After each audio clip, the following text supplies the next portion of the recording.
कमरे में पूरी खामोशी थी। जमीन पर बैठी माया ने दीवार के साथ कमर टिका रखी थी। उसकी साकित निगाहें सामने लकड़ी के खूबसूरत दरवाजे पर जमी हुई थीं। ऐसा लग रहा था कि उस दरवाजे से कुछ पल बाद उसकी मौत अंदर दाखिल होने वाली थी। हर आहट के साथ उसका दिल इतने जोर से धड़कता जैसे पसलियां तोड़कर बाहर निकल आएगा। एसी की ठंडक के बावजूद उसका पूरा वजूद पसीने से तर था। वो पिछले 2 घंटे से यूं ही साकित निगाहों से उसी दरवाजे को देखे जा रही थी। काफी देर से एक ही पोजीशन में बैठे रहने की वजह से उसकी दोनों टांगें अकड़ चुकी थीं। सिर में तेज दर्द हो रहा था, लेकिन वो जरा सी भी हरकत करती तो अपनी ही चूड़ियों की खनखनाहट से डर के मारे कांप उठती थी। ये कमरा उसके लिए किसी जेल से कम नहीं था। वो इस कमरे में आज पहली बार नहीं आई थी। इससे पहले भी एक दिन वो इसी कमरे में आई थी। उस दिन की याद आते ही माया ने बेख्तियार अपनी आंखें बंद कर ली थीं। इस कमरे से जुड़ी एक दर्दनाक याद उसके दिल में जैसे किसी खंजर की तरह उतर आई थी। डर से कांपते हुए वो फूट फूट कर रोने लगी थी। मेरे साथ ही क्यों? हे मेरे भगवान, मैंने तो ऐसा कुछ भी नहीं किया था जिसके लिए मुझे इतनी भयानक सज़ा मिले। मेरे साथ ही ऐसा सब कुछ क्यों हुआ? ये शख्स जिसकी शक्ल से ही मुझे नफरत है, जिसके साथ मुझे एक पल भी रहना गवारा नहीं, इसे मेरी ज़िंदगी में क्यों शामिल कर दिया गया? कैसे रहूँगी पूरी ज़िंदगी इस घटिया इंसान के साथ? रोते रोते वो निढाल हो चुकी थी। पिछले 24 घंटे में उसके मुंह में सिवाय पानी के एक घूंट के कुछ नहीं गया था। उसने अपना सिर उठाया तो उसे अपने सामने कमरे की चीज़ें घूमती हुई महसूस हुई। कमरा बेहद खूबसूरती से सजाया गया था, जिसमें लाल फूलों का चुनाव किया गया था। सफ़ेद बेदाग बेडशीट, नरम मुलायम बिस्तर और कमरे में बिछे कीमती कालीन, ये सब कुछ भी माया को प्रभावित नहीं कर पा रहे थे। एक तंजिया मुस्कान उसके होंठों पर फैल गई। दौलत इंसान के हर ऐब को ढक देती है, बिल्कुल ऐसे ही जैसे सारी दौलत ने हवेली वालों के हर ऐब को ढक रखा है। और मैं खुद भी तो अब एक ऐब बन गई हूँ। कुछ मंजर उसकी आंखों के सामने लहराए तो वो बेख्तियार कांप कर रह गई। बेड के पास नौकरानी दूध का जग और बहुत से फल फ्रूट रखकर जा चुकी थी। शायद इसे मेरी हैसियत का अंदाज़ा नहीं है, लेकिन कल तक सबको पता चल जाएगा कि मैं हवेली की बहू नहीं बल्कि सिर्फ एक कलंक का टीका हूँ। गहरा सांस लेते हुए वो उठकर खड़ी हुई थी, जैसे उसने हालात को कबूल कर लिया हो। भारी लहंगे को संभालती वो नंगे पैर ही चलती हुई बेड के पास आ गई थी। अब तक उसने इस बेड पर बैठने की हिम्मत नहीं की थी, लेकिन अब वो जमीन पर बैठे बैठे थक चुकी थी। धीरे से बेड पर बैठते हुए उसने दाईं तरफ रखा दूध का गिलास उठा लिया। नींद और भूख तो न जिल्लत देखती है और न ही इज्जत, इस बात का अंदाजा माया को आज हुआ था। आंखों में आए आंसुओं को किनारे करती माया ने हाथ बढ़ाकर दूध का गिलास उठा लिया था। होठों से लगाया ही था कि ऐन उसी वक्त कमरे का दरवाज़ा खोलकर कोई अंदर दाखिल हुआ था। माया ने नज़र उठाई और साकित रह गई। डर ने उसे एक ही पल में बर्फ़ का ढेर बना दिया था। बड़ी बड़ी सुनहरी आंखों में बीरानी उतर आई थी। मेहंदी लगे सफ़ेद हाथ डर से कांपने लगे थे। अरे वाह, मुझे तो लगा तुम सिकुड़ कर किसी कोने में बैठी रो रही होगी, अपनी किस्मत पर मातम कर रही होगी, लेकिन तुम तो खा पी रही हो, मौज कर रही हो। लगता है तुम्हें इस बात से कोई फ़र्क नहीं पड़ता कि तुम्हारे साथ क्या होने वाला है। अंदर आने वाले की आवाज़ सुनकर माया के वजूद पर एक चाबुक पड़ा था। डर के मारे दूध का गिलास उसके हाथ से छूटकर नीचे गिर गया। मोटे कालीन ने सारा दूध चंद लम्हों में ही सोख लिया था, लेकिन कांच दूर दूर तक बिखर गया था। वो कबीर था, कबीर आहूवालिया, उसका पति, इस शानदार हवेली का चश्मो चराग, जो अब भारी कदमों से चलता हुआ ऐन उसके सामने आकर खड़ा हुआ था। माया की आंखों में आंसू उतर आए थे। वो सफ़ेद शेरवानी पहने उसके सामने खड़ा था। सिर पर रखा हुआ कलगी वाला सेहरा शायद उसने कहीं उतार कर फेंक दिया था। शेरवानी के ऊपर के 2 बटन खुले हुए थे और इस वक्त वो मुस्कुराता हुआ बेशक बेहद खूबसूरत लग रहा था, लेकिन उसकी आंखों में जो संगदिली थी उसने माया को अंदर तक हिलाकर रख दिया था। उसका ये रूप माया पहले भी एक बार देख चुकी थी, यहीं इसी कमरे में। माया की नज़र भटक कर कमरे से जुड़े अटैच बाथरूम तक गई। एक सिसकी उसके होंठों से अलग हुई थी। क्या हुआ? कुछ याद आ गया ना? मुझे भी बहुत कुछ याद आ रहा है, और उस याद का सिला मैं तुम्हें अब मरते दम तक देता रहूँगा। अपने घर वालों को आखिरी बार देख आई हो ना? क्योंकि आज के बाद ना तो तुम्हें उन्हें देखने की इजाज़त होगी और ना ही उनसे मिलने की। पत्थर दिली से कहता वो पलटा था और माया काँप कर रह गई। दुल्हन बनकर यहाँ बेड पर क्यों बैठी हो? ज़्यादा सपने सजाने की ज़रूरत नहीं है। तुम्हें किसने कहा कि तुम मेरी दुल्हन हो? ना तो तुम्हें कभी बीवी बनने का हक हासिल होगा और ना ही तुम कभी मेरी मोहब्बत पा सकोगी। इस ख्याल को अपने दिल से निकाल दो। तुम वही करोगी जिसके लिए मैं तुम्हें यहाँ लाया हूँ। चलो आओ, मेरे जूते साफ करो। हुक्म देता हुआ वो गुरूर से सोफे की पीठ से टेक लगाकर बैठ गया था। माया ने बेयकीनी भरी निगाहों से उसे देखा। इतनी जिल्लत और इतनी तौहीन का तो उसने कभी ख्याल भी नहीं किया था।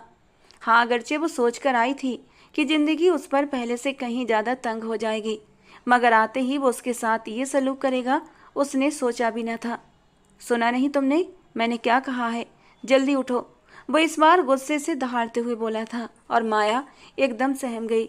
वो लड़खड़ाते हुए अपनी जगह से उठकर खड़ी हुई थी। तेजी से आगे बढ़ते ही उसके होठों से एक सिसकी निकली। बेख्तियार ही उसने अपनी आंखें दर्द के मारे मींच लीं। पैर में कालीन में छुपा हुआ कोई कांच चुभ गया था। वो गौर से उसका जायजा ले रहा था। माया जर्द पड़ते वजूद के साथ पैर में हो रहे दर्द को नज़रअंदाज करते हुए तेजी से आगे बढ़ी थी, मगर कबीर की निगाहों से उसके पैर में होती वो हल्की सी थरथराहट छुपी न रह सकी। कांपते हाथों से वो कबीर आहूवालिया के कदमों में बैठकर उसके जूते उतारने लगी थी। कबीर के वजूद पर जैसे कोई फुहार सी पड़ने लगी। एक तंज भरी मुस्कान उसके होंठों पर बिखर गई। गुड, तुम तो बहुत आज्ञाकारी हो। मेरा अंदाज़ा तुम्हारे बारे में बिल्कुल सही था। तुम जैसी गरीब घराने की लड़कियों को उनकी औकात में ही रखना चाहिए। नफरत से भरे अंदाज में कहते हुए वो उससे अपने जूते उतारने का हुक्म दे रहा था, जबकि माया की आंखों से आंसू बहने लगे। धीरे धीरे उसके जूते उतारते हुए माया ने अपनी आंखों से बहते आंसुओं को रगड़ डाला था। अब उसे अपनी जिल्लत का तो आदी हो जाना चाहिए था, क्योंकि शायद ये जिल्लत अब उसके नसीब में लिख दी गई थी, और वो भी हमेशा हमेशा के लिए। लेकिन लिखने वाला कौन था? क्या वो खुद या फिर कबीर आहूवालिया, जिसके साथ आज उसकी पहली मुलाकात नहीं थी? 1 महीने पहले की वो सुनहरी सी शाम माया की आंखों के आगे लहराने लगी थी, जिस रोज वो अपनी माँ के साथ पहली बार हवेली आई थी। बड़ी सी हवेली के बाहर वो हवेली के बड़े से दरवाजे के बाहर ही रुक गई थी। शायद अंदर जाने की उसमें हिम्मत नहीं थी, या फिर उसका दिल गवारा नहीं कर रहा था। उसे दरवाजे पर रुकता देखकर उसकी माँ ने हैरान नज़रों से माया को देखा था। चलो अंदर, या यहीं दरवाजे पर खड़ी रहोगी? बड़ी मालकिन ने ख़ास तौर पर हम जैसे गरीबों को दान देने के लिए बड़े पैमाने पर ये इंतजाम किया है। तेरे पापा की दवाई के पैसे भी मिल जाएंगे और महीने भर के राशन का भी बंदोबस्त हो जाएगा। पूरा महीना खाने पीने की चिंता से मुक्त हो जाऊंगी। इस बार तेरे पापा की बीमारी की वजह से खेत में फसल तो बोई ही नहीं गई थी।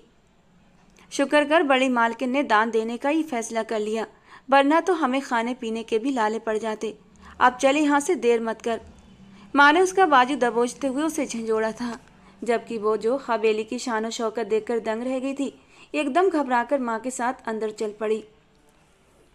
18 साल की उम्र में वो पहली बार अपनी माँ के साथ हवेली की तरफ आई थी, वरना वो तो गांव की वो लड़की थी जिसे किताबों से सिर उठाने की मोहलत ही नहीं मिलती थी।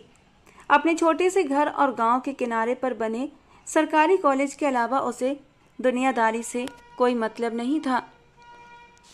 किसी चीज़ की कोई खबर न थी।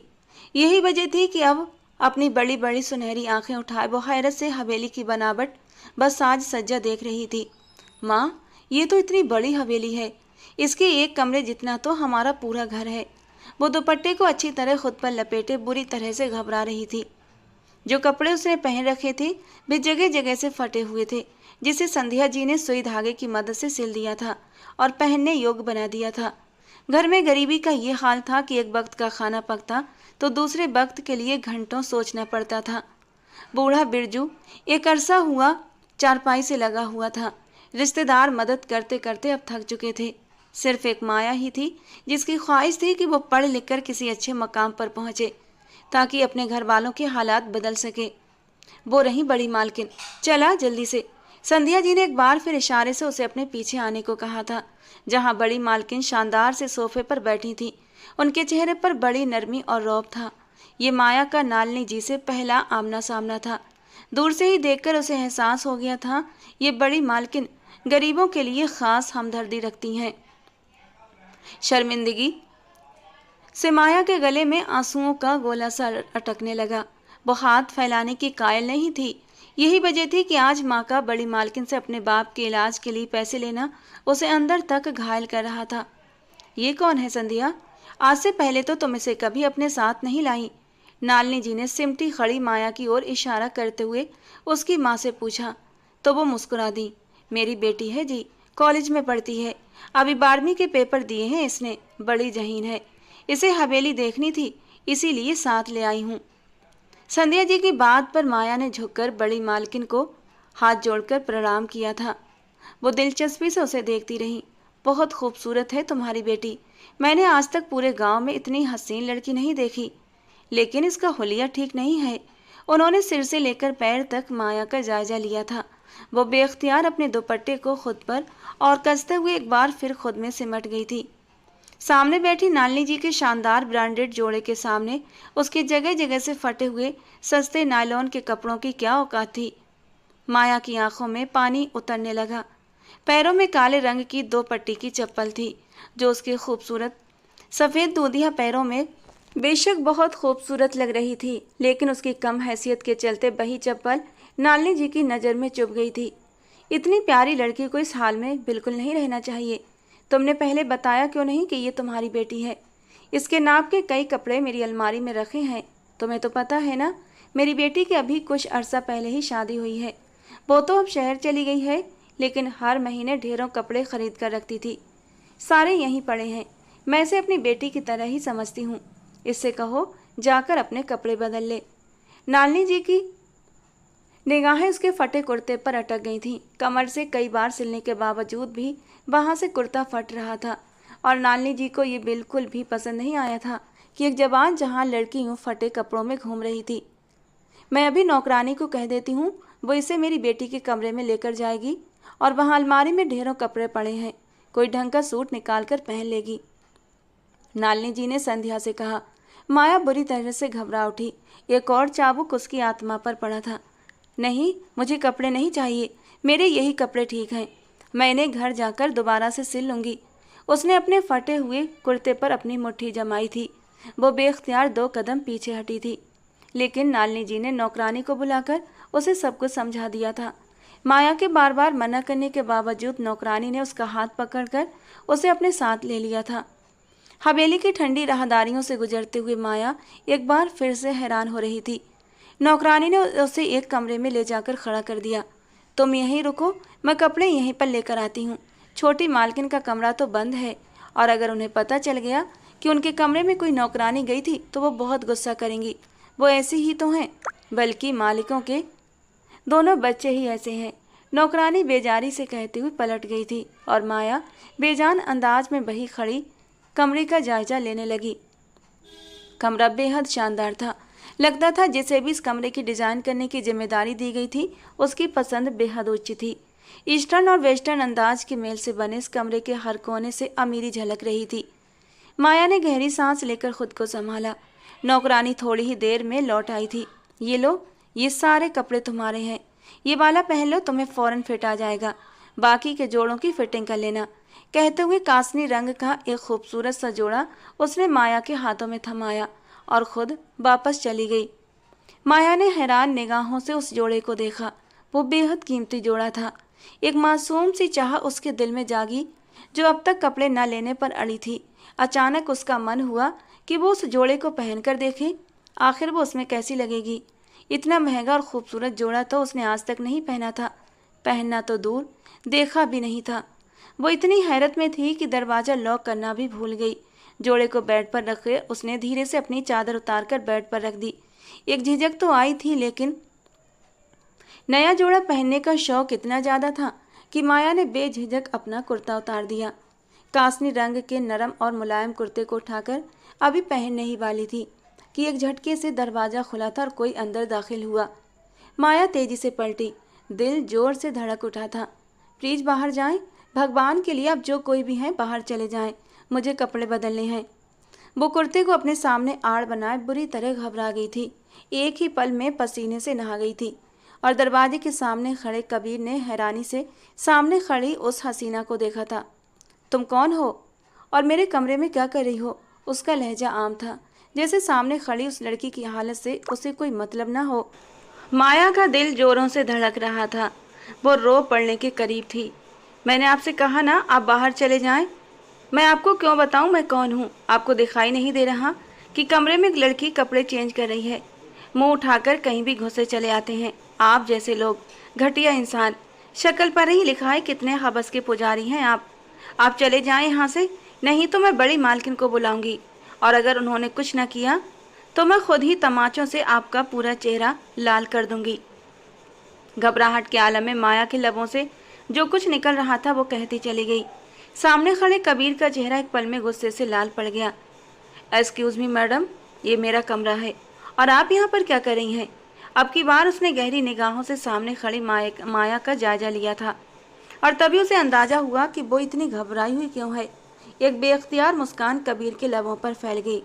ओ आई सी, अमेरिकन ब्यूटी तो मैं देख देख कर थक चुका हूँ, लेकिन ये हिंदुस्तानी ब्यूटी, ये मैं पहली बार देख रहा हूँ। यहाँ की लड़कियाँ तो लंबी लंबी ड्रेसेस में, लंबे लंबे दुपट्टों में और बड़ी बड़ी साड़ियों से खुद को लपेट कर रखती हैं, लेकिन तुम जरा एडवांस मालूम हो रही हो। वो उसके कपड़ों की ओर से झांकते दूधिया बाजुओं को देखकर अर्थपूर्ण अंदाज में बोला था। माया कांप कर रह गई। अपनी हालत का एहसास होते ही आंखों से आंसू बहने लगे। बेख्तियार ही वो 2 कदम पीछे हटी थी।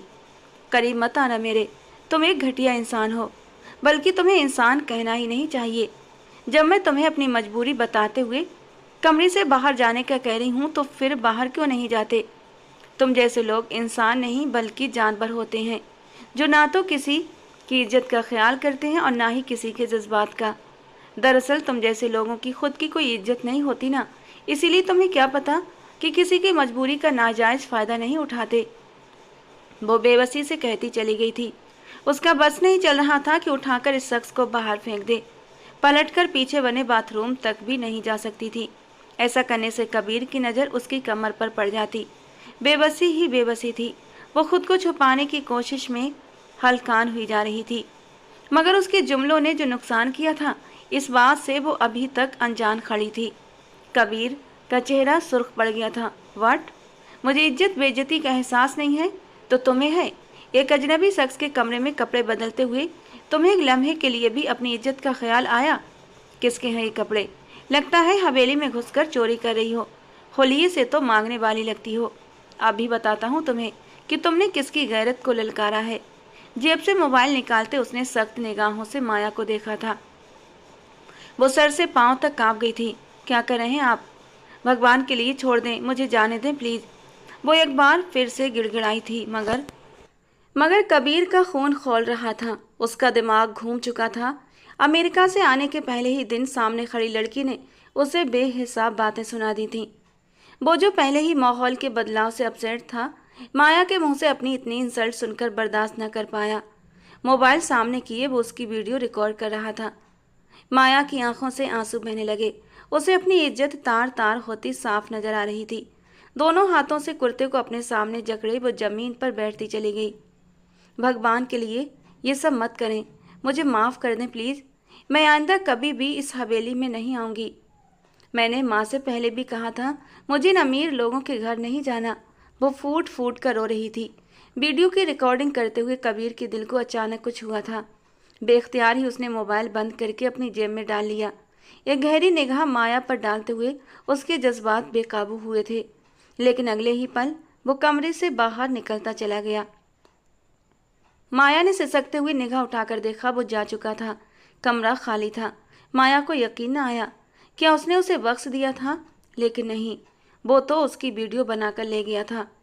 और अब यकीनन अपने दोस्तों को दिखा दिखाकर दाद वसूल करेगा। हो सकता है कि वीडियो को पैसों के एवज पूरी दुनिया में फैला दे। गली गूचे का हर शख्स माया को यूं इस हालत में देखकर मजा उठाएगा। माया के दिमाग में आंधियां सी चलने लगी। वो सर से पांव तक कांप रही थी। कांपते हाथों से अपना पुराना कुर्ता पहनते हुए बोलते कदमों से कमरे से बाहर निकल आई। कौन था वो? जर्द पड़ते चेहरे के साथ बार बार यही ख्याल उसके दिमाग में आ रहा था। और फिर तभी वो चौंकी थी। नीचे लॉन्ज में एक हंगामा सा बरपा था। नालिनी जी कबीर का माथा चूम रही थी, उसके गले में फूलों के हार डाले जा रहे थे। तू यहाँ खड़ी है माया? नालिनी जी का बेटा अमेरिका से पढ़कर वापस आ गया है, अभी अभी हवेली पहुंचा है। अब यहाँ पर रश हो जाएगा, इसीलिए हमें चलना चाहिए। बड़ी मालकिन ने बहुत सारे पैसे दे दिए हैं, हमारा काम हो गया है, अब चले यहाँ से। संध्या जी उसे देखते हुए लपक कर उसके पास आई थी। वो बेजान अंदाज में नीचे होती खुशियों की उस पार्टी को देख रही थी जिसका मरकज वही शख्स था जिसने कुछ देर पहले ही माया की जिंदगी के बदतरीन लम्हों को अपने मोबाइल में सेव कर लिया था। संध्या जी उसे घसीटते हुए अपने साथ हवेली से बाहर ले आई थी, लेकिन वो अपना दिल दिमाग वहीं हवेली में छोड़ आई थी। घर आते ही हर आहट पर वो कांप जाती। उसे यूँ महसूस होता थोड़ी देर बाद दरवाज़ा तोड़कर कई सारे लोग कमरे के अंदर दाखिल होंगे और हर हाथ में उसके लिए एक पत्थर होगा, हर आंख में उसके लिए अपमान होगा। इन्हीं ख्यालों का असर था कि रात तक वो तेज बुखार में डूब चुकी थी। वो बेहोशी के आलम में लगातार होठों ही ओठों में बुरी तरह कुछ बड़बड़ा रही थी। माँ कमरे में दाखिल हुई तो उसे इतना तेज बुखार में जलते देखकर घबरा उठी थी। जरूर मेरी माया को नजर लग गई है। हवेली में आज जिसने भी उसे देखा है देखता ही रह गया है, उसे वहां लेकर जाना ही नहीं चाहिए था। वो परेशानी से कहती उसके माथे पर ठंडी पट्टियां रखने लगीं। उसके लबों से बार बार हवेली और कपड़ों का जिक्र निकल रहा था। उसकी माँ किसी भी बात का अंदाजा नहीं लगा पाई थी कि आखिर वो किस बात से इतना ज़्यादा घबरा गई है। और माया थी कि बंद आंखों के साथ भी उसे बार बार वही शख्स अपने सामने दिखाई दे रहा था। यूं लग रहा था जैसे वो कोई भूत था जो दोनों हाथ बढ़ाकर उसके वजूद को तार तार कर देना चाहता था। पूरी रात बुखार में फूंकने के बाद सुबह तक वो निढाल हो चुकी थी। बुखार तो उतर गया था, लेकिन उसकी सारी हिम्मत ख़त्म कर गया था। वो पहले ही नाजुक सी थी, अब और कमज़ोर हो गई थी। खौफ से उसकी हालत अभी तक गैर थी। सुबह उन्हें जागे हुए अभी थोड़ी ही देर हुई थी कि संध्या जी किचन में नाश्ता बनाने की तैयारी कर रही थी। कल दिए गए नालिनी जी के पैसों से वो अभी अभी जाकर नाश्ते का सामान लेकर आई थी कि तभी दरवाज़ा जोर से बजा था और माया ने लरज कर दरवाजे की ओर देखा। क्या सबको पता चल गया? अभी तक वो वीडियो न जाने कितने लोगों ने देख ली होगी। उसके हलक में नमकीन गोला फंसने लगा था। संध्या जी ने दरवाज़ा खोला और सामने हवेली के एक नौकर को अंदर आते देखकर माया की आंखें बेयकीनी से फैल गईं। वो जहाँ की तहाँ खड़ी रह गई। तुम्हें और तुम्हारी बेटी को मालकिन ने बुलाया है, बहुत ज़रूरी काम है। मालिक ने कहा है देर मत करो, फौरन आ जाओ, बाहर गाड़ी खड़ी है। नौकर की बात पर संध्या जी तो हैरान हुई, मगर माया सर से पांव तक लरज कर रह गई थी। इनकार करने की कोई भी सूरत नहीं थी। वो जानती थी नालिनी जी का हुक्म उसकी माँ हर सूरत में मानेंगी, इसीलिए उसने इनकार करने की ज़रूरत ही नहीं समझी थी। वैसे भी उसकी ज़बान तो गूंगी सी हो गई थी। शायद आज अदालत भरी महफिल में लगने वाली थी। पूरी हवेली के सामने वो शख्स उसे नीचा साबित करने वाला था। आखिर वो इन अमीर लोगों को अपनी दौलत का रौब भी तो किसी न किसी को दिखाना होता है। उसने बेबसी से अपना सर झुका लिया था। यहाँ आने से पहले उसे अपने बाल समेटना भी याद नहीं रहा था और अब उस वक्त उसके घने बाल उसके चेहरे के इर्द गिर्द बिखरे हुए थे। संध्या जी ने चुपचाप माया का हाथ पकड़ा और हवेली से आई गाड़ी में जाकर बैठ गई। हवेली के अंदर गाड़ी रुकी तो अम्मा उसका हाथ थामकर अंदर ले आई। हवेली के बड़े से लॉन्ज में नालिनी जी खामोशी से बैठी थीं। उनके चेहरे पर आज कल वाली मुस्कुराहट गायब थी। माया ने जर्द पड़ते वजूद के साथ उन्हें देखा। उनके साथ वाले सोफे पर बही बैठा था। इंतहाई घमंड भरे अंदाज के साथ गुरूर उसकी हर अदा से झलक रहा था। मोबाइल हाथ में थामे वो उस पर कुछ देखने में बिजी था और माया का दिल चाहा जमीन फटे और वो उसमें समा जाए। यकीनन ये मेरी ही वीडियो देख रहा था और उसने अपनी माँ को भी दिखा दी होगी और अब वो मुझे न जाने क्या सज़ा देने वाली हैं। पता नहीं वो मेरे बारे में क्या सोचेंगी कि मैं कितनी बदकिरदार लड़की हूँ। आंसू माया की आंखों में उमड़ने लगे। संध्या जी आगे बढ़कर नालिनी जी से पूछ रही थी कि उन्होंने उन्हें क्यों बुलाया है। नालिनी जी की आवाज़ में लॉन्ज में छाए सन्नाटे को तोड़ा। वो माया से बोली, इधर आओ बेटा, मुझे कबीर ने सब कुछ बता दिया है। कल तुम दोनों के बीच जो कुछ हुआ वो बिल्कुल अच्छी बात नहीं थी। कबीर हिंदुस्तान में नया नया आया है और उसे यहाँ के तौर तरीक़ों के बारे में कुछ भी पता नहीं है। अमेरिका में रहते हुए ये थोड़ा आज़ाद ख्याल हो गया है। मुझे नहीं पता कल इसने तुम्हारे साथ क्या किया, लेकिन बहरहाल कबीर ने मुझे बताया है कि जिस वक्त ये वहाँ चला गया था और तुम दोनों के दरमियान काफ़ी कड़वी बहस हुई थी। कबीर के कहने पर ही मैंने तुम लोगों को यहाँ बुलाया है। वो तुमसे माफ़ी मांगना चाहता है। नालिनी जी की आवाज़ पर माया ने एक झटके से सर उठाया था। कितने आम से अंदाज में कबीर ने उन्हें कह दिया था कि उन दोनों के बीच कड़वी बहस हो गई थी। बस कड़वी बहस। आपको पता भी है कि हम दोनों के बीच कल क्या हुआ था। आपके इस बेटे ने मुझे मेरी नज़रों में गिरा दिया है। इसने मुझे कहीं मुंह दिखाने के लायक नहीं छोड़ा। माया के लबों से बेख्तियार निकला था। उसने कटीली निगाह साथ बैठे कबीर पर डाली, जो बेतासुर चेहरे के साथ उसे ही देख रहा था। चुप कर माया, क्या बकवास करे जा रही है। अगर छोटे मालिक ने कुछ कह दिया तो इसमें बुराई क्या है। वो हवेली वाले लोग हैं, कुछ भी कह सकते हैं। और फिर तू देख तो सही कितना बड़प्पन है उनका कि हम लोगों को माफ़ी मांगने के लिए अपनी हवेली में बुलाया है। अगर वो चाहते तो अपनी जरा सी कही हुई बात की माफ़ी मांगने की क्या ज़रूरत थी उन्हें। और अब तो छोटे मालिक की बेइज्जती कर रही है। उसकी माँ ने उसके कान में सरगोशी करके उसे खामोश करवाना चाहा, लेकिन माया अचानक भड़क उठी। छोटे मालिक नहीं है मेरे कोई मालिक। अगर उनके पास दौलत है तो इसका ये मतलब नहीं कि ये हमारे मालिक हैं और हम इनके गुलाम। चंद पैसे देकर इस औरत ने आपको अपना गुलाम बना लिया है अम्मा, लेकिन मैं इनकी गुलाम नहीं हूँ। आंखों में आए आंसुओं के साथ वो बेधड़क बोलती चली जा रही थी और कबीर की निगाहों में पहले हैरत और फिर गुस्सा उमड़ आया था।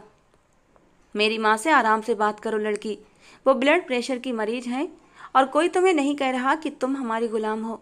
जो कुछ हुआ वो बस उसी वक्त का असर था। मेरी उसी वक्त फ्लाइट लैंड हुई थी। मुझे समझ नहीं आ रहा था कि मैंने क्या करना है और क्या नहीं। और वैसे भी तुम्हें देखते ही जो कुछ मैंने किया वो सिर्फ एक मामूली सी शरारत थी, इसके सिवा और कुछ नहीं। कबीर ने जैसे उसे रिलैक्स करने की कोशिश की थी, मगर माया तो उसकी हर बात पर और ज़्यादा भड़कती चली जा रही थी। शरारत में आपने मुझे बेलिबास हालत में रिकॉर्ड कर लिया, मुझे मेरी ही नज़रों में गिरा दिया। और अब आप क्या चाहते हैं कि मैं आपको माफ़ कर दूं क्योंकि आपके पास दौलत है और हम गरीब हैं। ऐसा नहीं हो सकता। मैं आपको माफ़ नहीं करूंगी। अपनी दौलत की नुमाइश किसी और के सामने कीजिएगा। गरीबों को कुछ पैसों का दान देकर उन्हें खरीदने की बजाय अपने बेटे को थोड़े से संस्कार दीजिए आप। आइंदा अगर आपने मेरी माँ को यहाँ बुलाकर जलील करने की कोशिश की तो मुझसे बुरा कोई नहीं होगा। आप गांव वालों की नज़र में बहुत महान हस्ती होंगी, लेकिन मेरी नज़र में आपकी इज्जत 2 कौड़ी की भी नहीं है। वो बिना रुके बोले जा रही थी। संध्या जी ने आगे बढ़कर उसका बाजू दबोचा। बस कर माया, चुप हो जा। पागल हो गई है क्या? ये क्या क्या बोले जा रही है? लगता है तेरा बुखार तेरे सर पर चढ़ गया है। माफ़ कर दे मालकिन, इसकी तबीयत ठीक नहीं है, शायद इसीलिए। संध्या जी को समझ नहीं आ रहा था माया को क्या हो गया है और वो बुरी तरह घबरा गई थी। खुद अपनी आंखों में आए आंसू रगड़ते हुए माया का वजूद भी लरज रहा था, जबकि कबीर अहुबालिया लब भींचे उठकर खड़ा हुआ था। आप लोग अभी और इसी वक्त अपने घर चली जाएं। मुझे कोई माफ़ी नहीं मांगनी। ये लड़की माफ़ी के लायक नहीं है।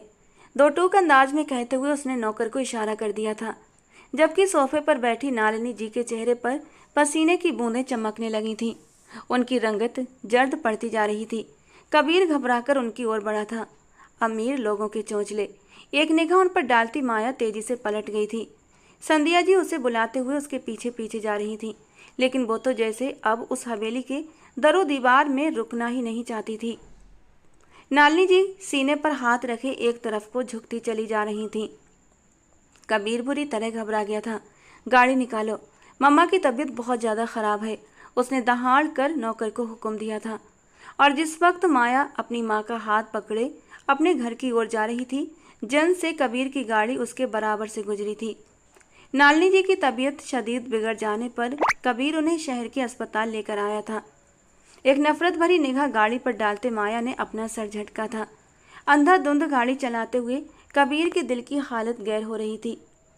अभी तो अमेरिका से वापस आया था वो अपनी माँ की खूब सारी सेवा करना चाहता था, उनके साथ अपनी ज़िंदगी गुजारना चाहता था, उनकी गोद में सर रखकर उनसे ढेर सारी बातें करना चाहता था, उन्हें बताना चाहता था कि उसने अमेरिका में रहकर उन्हें बहुत याद किया।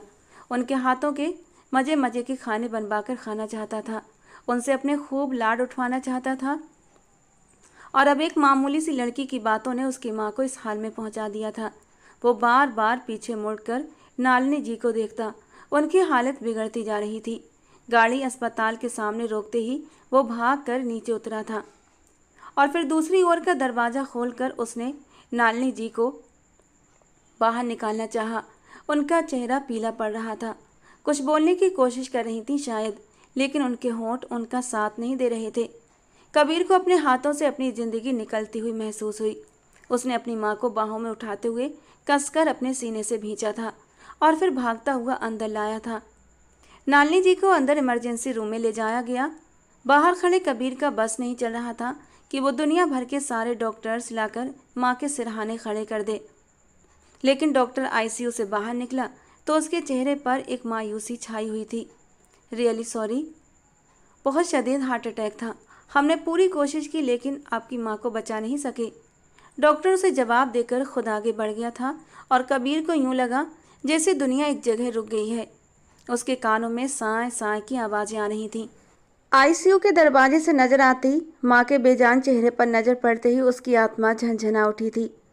ये सब कुछ तुम्हारी वजह से हुआ है माया, और इस बात के लिए मैं तुम्हें कभी माफ़ नहीं करूँगा। तुम्हें मेरी माँ से इतनी बदतमीजी नहीं करनी चाहिए थी। वो तो ऊंची आवाज़ें सुनने की भी आदी नहीं थीं। आज तुमने उन्हें इतना कुछ सुना दिया। उनकी बरसों से कमाई गई इज्जत पर तुमने उंगली उठा दी। तुम्हारी वजह से आज उन्होंने अपनी ज़िंदगी खो दी है। मैं तुम्हारे रोम रोम से अपनी माँ की मौत का बदला लूँगा, अपनी बेइज्जती का बदला लूँगा। तुम मुझसे रोते गिड़गिड़ाते रहम की भीख मांगोगी, लेकिन मैं तुम्हें माफ़ नहीं करूँगा। खून के आंसू बहाने पर मैं तुम्हें मजबूर कर दूँगा। सूखी आंखों से अंदर देखते वो नफरत के समंदर में खोता चला जा रहा था। उसने इतना भी सोचने की ज़रूरत महसूस नहीं की थी कि उसकी माँ तो एक अरसे से दिल की मर्ज में घिरी हुई थी। क्या सिर्फ एक माया की बातों पर उन्हें दिल का दौरा पड़ सकता था, या फिर उसकी माँ की मौत के पीछे कोई और वजह थी जिससे कबीर अनजान था। डॉक्टर भी कुछ कह रहा था। रिपोर्ट सामने रखते हुए डॉक्टर उसे बता रहा था कि पिछले कई महीनों से नालिनी जी की डाइट बिगड़ी हुई थी। उन्होंने अपनी दवाइयाँ एक लंबे अरसे से लेना छोड़ रखी थीं और आज होने वाला अटैक भी इसी बात का नतीजा था। मगर कबीर तो जैसे कुछ भी सुनने के लिए तैयार ही नहीं था। उसकी आंखों के सामने तो रह रहकर माया का सरापा घूम रहा था। अब तुम मेरा इंतकाम देखोगी। नफरत है ना तुम्हें हवेली वालों से? हम दौलतमंद लोग गरीबों को कुछ नहीं समझते। बिल्कुल ठीक सोचा तुमने। वाकई में तुम्हारा वो हाल करूँगा कि तुम्हें देखकर हर कोई इजहार अफसोस करेगा। वो जब्त की इंतहाओं पर था। नालिनी जी को घर ले आया गया था। शाम तक उनका अंतिम संस्कार भी कर दिया गया था। वो सूखी आंखों के साथ लॉन के सोफे पर बैठा हुआ था जब हवेली के खास नौकर ने आकर जमीनों के तमाम कागजात उसके सामने रखे थे। नालिनी जी की वसीयत के ऐन मुताबिक ये तमाम जायदाद अब आपके नाम है। वो पहले ही आपके अमेरिका से आने के इंतजार में थी कि आपके आते ही तमाम इंतजाम आपके हाथ में सौंप कर खुद आज़ाद हो जाएं। लेकिन अब खुद ब खुद ही ये सब चीज़ें आपके हाथ में आ गई हैं। नौकर दीनू हर एक कागज़ उसके सामने रखते हुए उसे डिटेल्स बता रहा था, मगर कबीर को कोई दिलचस्पी नहीं थी। उसे मतलब था तो फिलहाल सिर्फ अपने इंतकाम में। गाड़ी निकालो, हमें कहीं जाना है अभी और इसी वक्त, उसने हुक्म दिया। उसके कहने के चंद मिनटों बाद ही गाड़ी तैयार थी। सुर्ख आंखों के साथ भारी कदमों की आहट लिए जब वो माया के घर के दरवाजे के बाहर पहुंचा, पूरे गांव पर अंधेरे की चादर तन चुकी थी। इस छोटे से टूटे फूटे घर में पूरी तरह सन्नाटा था। तो ये है तुम्हारी हैसियत। एक जहर भरी मुस्कान कबीर के लबों पर फैल गई थी। दरवाजे पर दस्तक दिए बगैर वो जोरदार अंदाज में दरवाज़ा खोलता अंदर दाखिल हुआ था। सामने आंगन में बैठी माया की माँ लरज कर रह गई थी। नालिनी जी के देहांत की खबर उन तक भी पहुंच चुकी थी, लेकिन उनके अंदर हिम्मत नहीं थी कि एक आखिरी बार जाकर उन्हें देखने हवेली चली जाती। हालांकि उनका मन मचल रहा था नालिनी जी को बस एक आखिरी बार देखने के लिए। वो बहुत अच्छी औरत थी, पूरे गांव का ख्याल रखती थी, हर बुरे वक्त में अपने गांव वालों के साथ खड़ी रहती थी। उनकी मौत पर हर आँख नम थी। वो भी दरवाजे की आवाज़ सुनकर अंदर कमरे से बाहर आ गई थी। वो बहुत परेशान थी और ये परेशानी उसके चेहरे से साफ झलक रही थी। काली शॉल उसके कंधों पर पड़ी हुई थी, लंबे बाल पीठ पर बिखरे हुए थे, सुनहरी आंखों में खौफ झलक रहा था। सामने खड़े कबीर को एक नज़र देखते ही उसे अंदाजा हो गया था कि शायद वो अपने हाथों से उसे गोली मारने ही आया है। तुम्हारे पास सिर्फ 1 महीने का वक्त है। मेरी माँ के देहांत को 1 महीना पूरा होते ही मैं तुमसे शादी करूँगा। जिस हवेली से तुम्हें नफरत है ना, तुम्हें उसी हवेली में लेकर आऊँगा। लेकिन ये और बात है कि हवेली की किसी भी चीज़ पर तुम्हारा कोई हक नहीं होगा। अगर तुमने भागने की कोशिश की तो मैं दुनिया के किसी भी कोने से तुम्हें ढूंढ निकालूंगा। तुम्हारी वजह से आज मेरी माँ की मौत हुई है। इस बात को मैं सारी ज़िंदगी भुला नहीं सकता और ना ही मैं तुम्हें भूलने दूंगा। और अगर तुमने शादी से इनकार करने की कोशिश की या किसी को भी अपनी मदद के लिए बुलाया तो तुम्हारा वो वीडियो मैं दुनिया भर में वायरल कर दूंगा। जिस हालत में तुम मेरे सामने खड़ी थी उसी हालत में तुम्हें पूरी दुनिया देखेगी। और उसके बाद सोचो तुम्हारे साथ क्या क्या होगा। अंधेरी रात में सड़क पर कारोबार करने के अलावा तुम्हारे पास ज़िंदगी गुजारने का कोई दूसरा ऑप्शन नहीं बचेगा। चबा चबा कर कहता हुआ उसने जैसे माया पर गरम गरम तेल उंडेल दिया था। वो साकित निगाहों से उसे देखती रह गई। संध्या जी उससे माफिया मांग रही थी, कुछ कहने की कोशिश कर रही थी, लेकिन कबीर हुक्म देता हुआ उल्टे कदमों वापस पलट गया था। उसने माया के घर के बाहर कड़ा पहरा लगवा दिया था और माया उसने भागकर जाना भी कहाँ था। वो जानती थी अब अगर वो जाकर पाताल में भी छुप जाए तब भी कबीर उसे वहाँ से ढूंढ निकालेगा। दिन रात रोते सिसकते वो बस भगवान से यही प्रार्थना करती थी कि ये महीना ना गुजरे, दिन लंबे हो जाएं, रातें इतनी लंबी हो जाएं कि नया दिन आए ही ना, या फिर कुछ ऐसा चमत्कार हो जाए कि इस महीने में कबीर के बदले की आग खुद ब खुद शांत हो जाए, उसका इरादा बदल जाए। हर गुजरते दिन के साथ उसके दिल की धड़कन तेज होती जाती थी, लेकिन उसकी सारी दुआएं बेकार गईं। ठीक 1 महीने बाद हवेली की ओर से आए खूबसूरत जोड़े जबरात ने उसे यकीन दिला दिया कि आज उसकी ज़िंदगी सच में नरक बनने वाली है। वो उसकी दुल्हन बन चुकी थी, उसके नाम हो चुकी थी। गांव वाले हैरान थे कि एक मामूली सी लड़की इतनी बड़ी हवेली की मालकिन बन गई थी। लेकिन कोई माया के दिल से पूछता जो अंदर ही अंदर खुद के लिए मौत की दुआएं मांग रही थी। रात गहरी हो चुकी थी। कबीर ने नज़र उठाकर अपने पैरों की ओर बैठी माया को देखा। उसका शादी का जोड़ा अभी तक उसके वजूद पर था। नींद से उसकी आंखें इतनी बोझल थीं कि वो बैठे बैठे ही सो जाती थी। इस नींद में कमजोरी का तत्व भी शामिल था। शायद उसने एक लंबे वक्त से कुछ खाया नहीं था। कबीर ने गहरी सांस लेते हुए अपने दोनों पैर समेटकर पीछे किए। सोफे पर बैठे बैठे उसने उसे अपने पैर दबाने का हुक्म दे दिया और उस वक्त भी वो उसके कदमों में बैठी उसके पैर ही दबा रही थी। जब नींद के झोंके से वो एक पल के लिए गाफिल हो गई थी। कबीर के पैर पीछे हटाते ही वो एक झटके से जमीन पर आ गिरी थी। कबीर को लगा वो फौरन नींद से जाकर उठ जाएगी, लेकिन वो यूं ही बेजान नीचे पड़ी रही। बेसाख्ता ही कबीर ने आगे बढ़कर उसकी नब्ज चेक की। वो बेहद मध्यम थी और तभी कबीर की नज़र उसके पैर पर पड़ी। सफ़ेद पांव से हल्का हल्का खून रिस रहा था।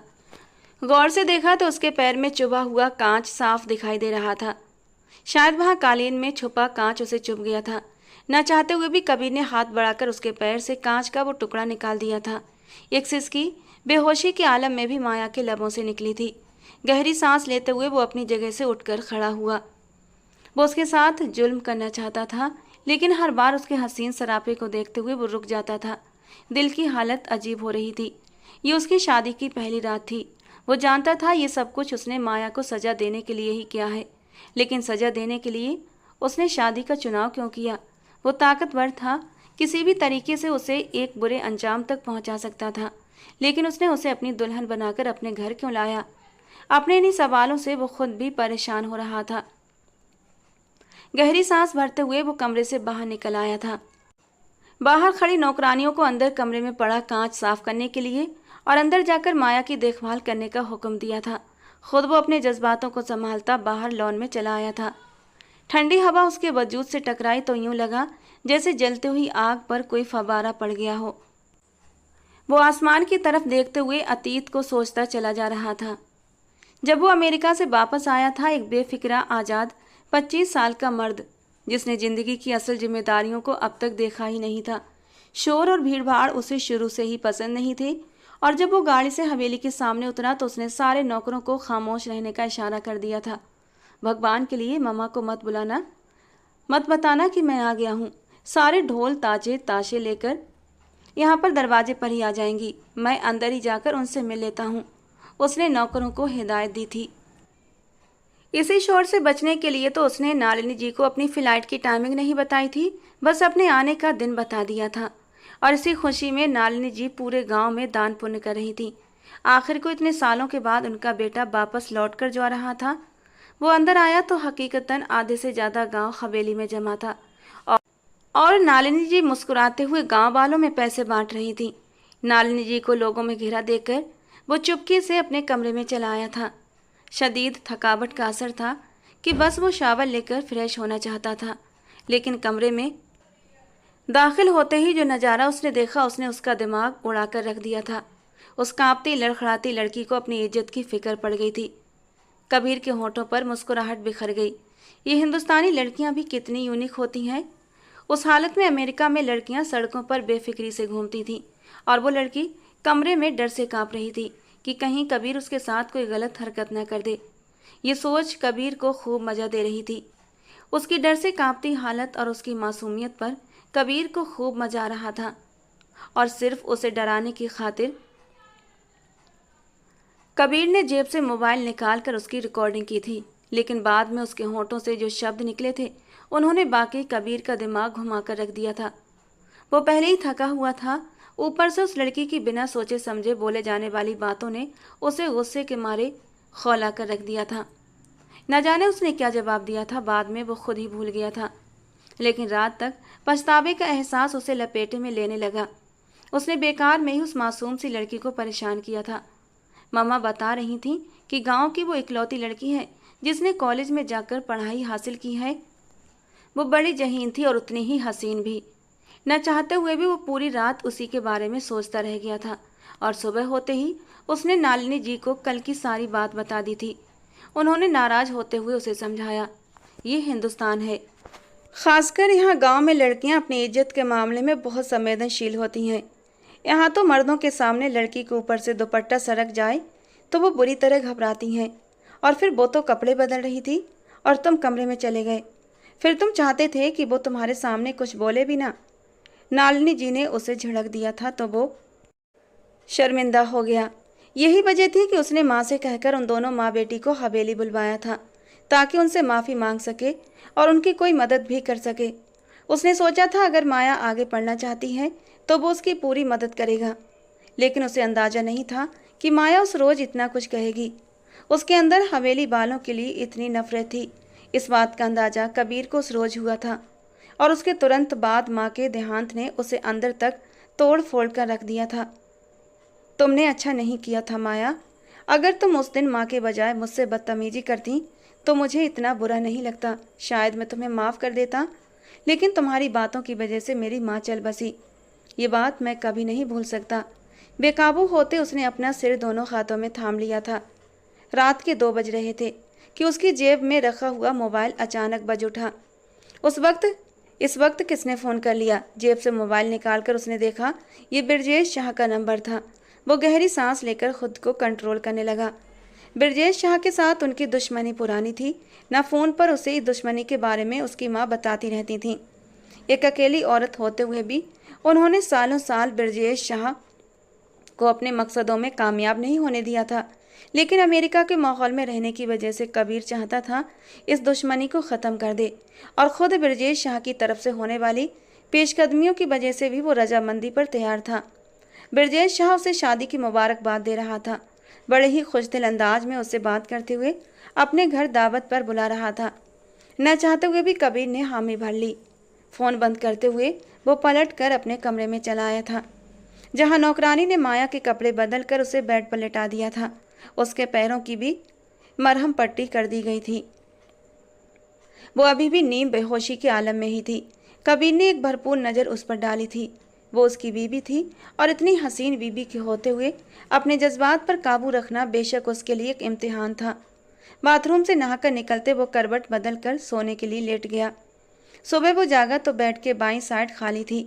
नज़र घुमाकर देखने पर वो उसे नीचे ज़मीन पर बैठी नजर आई। दीवार के साथ टेक लगाए वो खाली खाली नजरों से सामने दीवार को घूर रही थी। कबीर गहरी सांस लेते हुए उठकर बैठा था। न चाहते हुए भी वो उसके साथ वो वैसा जुल्म नहीं कर पा रहा था जो वो करना चाहता था।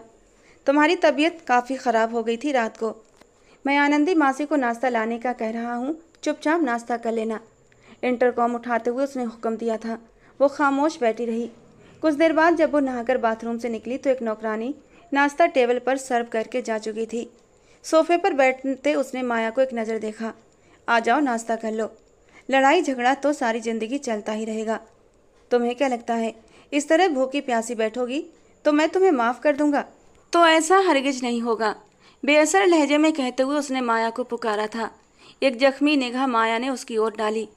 मेरी हैसियत यहाँ नीचे बैठने की है, इसलिए मैं यहाँ नीचे ही ठीक हूँ। बार बार मुझे ऊपर बैठाकर मुझ पर एहसान मत कीजिए। बिखरे हुए लहजे में उसने बमुश्किल अपनी बात पूरी की थी। कबीर ने लब भिजाकर उसे देखा।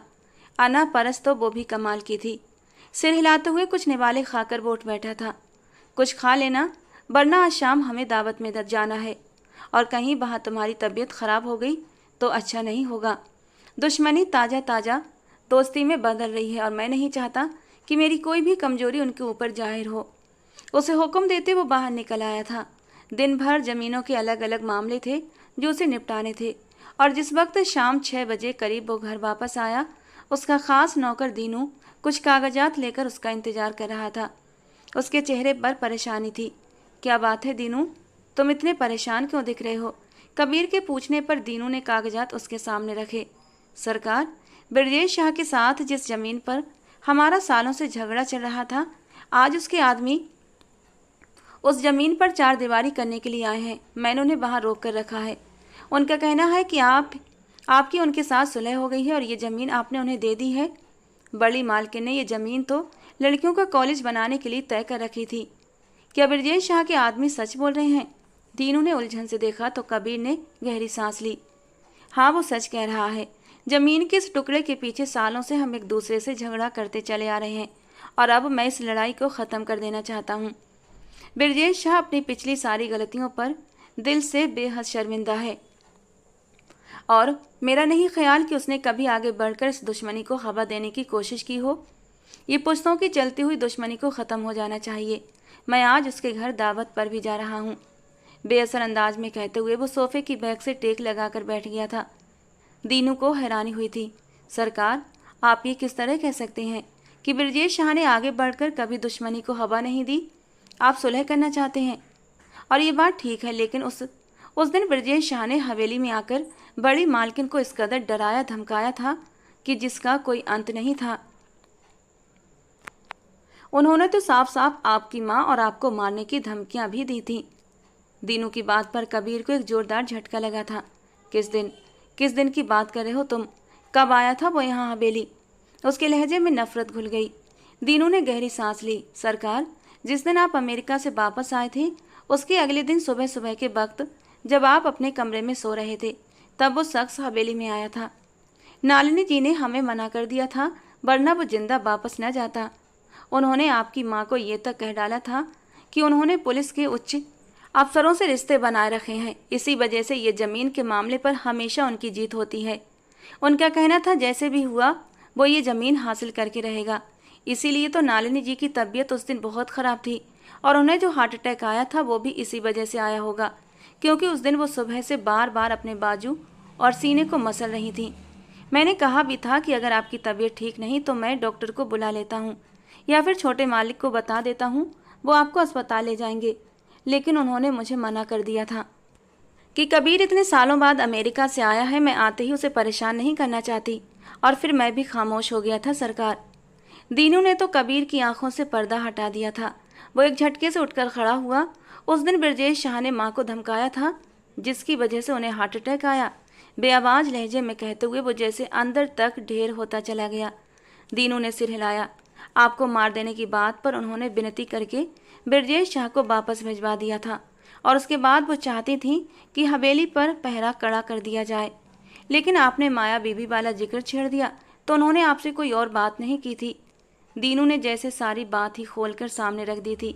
वो जो अब तक ये समझता आया था कि उस दिन नालिनी जी की परेशानी की वजह सिर्फ माया की बदतमीजी थी, आज उसे अंदाजा हुआ कि वो तो दरअसल किसी और बात से परेशान थी। हे मेरे भगवान, मैं इतना बचकाना दिमाग रखता हूँ। माथे को हाथ से मसलते हुए वो बेख्तियार सोफे पर बैठता चला गया था। इतने साल विदेश में पढ़ाई करने और एक परिपक्व आदमी होने के बावजूद मैं इस बात का अंदाजा नहीं लगा पाया कि मेरी माँ एक छोटी सी लड़की की बातों पर दिल नहीं तोड़ेंगी। और माया का इसमें क्या कसूर था? सिर्फ इतना ना कि मेरी शरारत पर वो बुरी तरह घबरा गई थी। अब वो बुरी तरह पछताया था।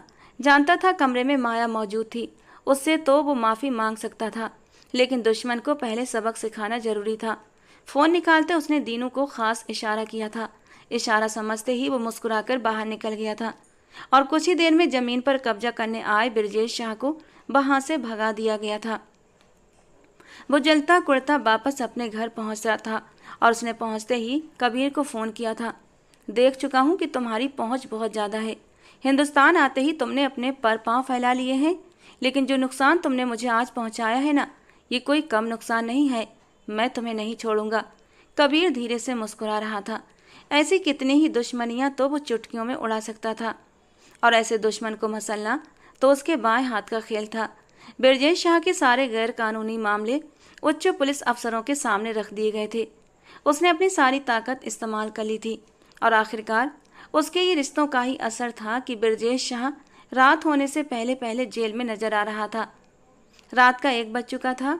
वो अभी तक वहीं बाहर लॉन्ज के सोफे पर ही बैठा था। कमरे में जाने की उसके अंदर हिम्मत नहीं थी। आज आंखों से पट्टी हटी थी तो उसे नजर आ रहा था कि माया ने जो कुछ भी किया वो केवल अपनी रक्षा में किया था। उसकी कोई इतनी बड़ी गलती नहीं थी जितनी बड़ी कबीर ने उसे सजा दी थी। जो कुछ मैंने खराब किया है अब मुझे ही उसे ठीक करना है। गहरी सांस लेते हुए वो अपनी जगह से उठकर खड़ा हुआ था। शानदार हवेली पर उसने एक तैरती हुई निगाह डालते हुए अफसोस किया था। इतनी बड़ी हवेली में अगर मैं सुकून भी नहीं पा सकता तो फिर मेरे इतने सफल मर्द होने का क्या फ़ायदा। धीरे धीरे कदम उठाते हुए वो अपने कमरे के सामने जाकर खड़ा हुआ था। आज पहली बार उसे अपने कमरे में दाखिल होने से झिझक महसूस हो रही थी। धीरे से कमरे का दरवाजा खोलकर वो अंदर दाखिल हो गया। सामने ही कुर्सी की पीठ से सिर टिकाए वो बैठी थी। शायद वो थक कर बैठे बैठे ही सो गई थी। उसने कामदार कपड़े पहन रखे थे। दावत में जाने के अनुसार वो पूरी तरह तैयार थी। शायद इस डर से कि अगर वो तैयार नहीं हुई तो कबीर एक बार फिर उसके साथ क्या सलूक करेगा। धीरे धीरे चलता हुआ वो ठीक उसके सामने खड़ा हुआ। लंबे बालों को उसने कर्ज की शक्ल दी हुई थी। बड़ी बड़ी सुनहरी आंखें झुकी हुई, पलकों ने ढकी हुई थी। उठी हुई सुतवा नाक में चमकता हुआ लौंग और उसकी लंबी नाजुक सी गर्दन। कबीर ने पहली बार सिर से लेकर पैर तक उसका जायजा लिया। वो सर से लेकर पैर तक हर हिस्से में खूबसूरत थी और वाकई ऐसा हुस्न उसने पहले कभी नहीं देखा था। धीरे से उसके पास पंजों के बल बैठते हुए उसने माया के दोनों हाथ थामे।